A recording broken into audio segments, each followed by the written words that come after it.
حضرت علی فرماتے ہیں، اگر راستہ خوبصورت ہے تو پتہ کرو کہ کس منزل کو جاتا ہے، لیکن اگر منزل خوبصورت ہے تو راستے کی پرواہ مت کرو۔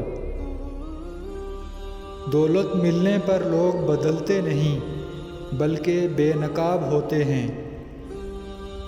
مجھے دعا قبول ہونے کی فکر نہیں، مجھے صرف دعا مانگنے کی فکر ہے، کیونکہ جب مجھے دعا مانگنے کی توفیق ہو گئی ہے تو قبولیت بھی اس کے ساتھ حاصل ہو جائے گی۔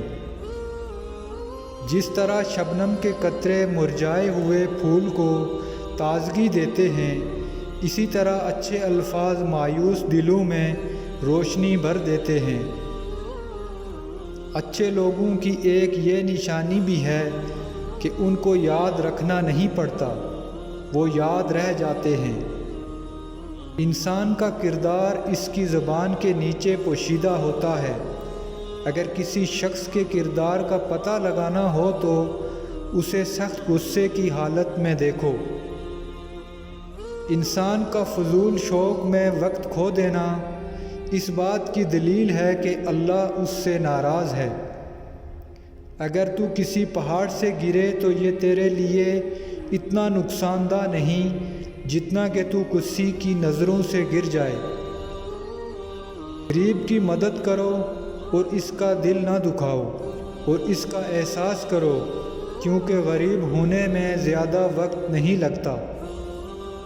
کسی کی مدد کرتے وقت اس کے چہرے کی طرف مت دیکھو، ہو سکتا ہے اس کے شرمندہ آنکھیں تمہارے دل میں غرور کا بیج بو دیں۔ جس کا رابطہ اللہ سے ہو وہ ناکام نہیں ہوتا، ناکام وہ ہوتے ہیں جن کی امیدیں دنیا سے وابستہ ہوں۔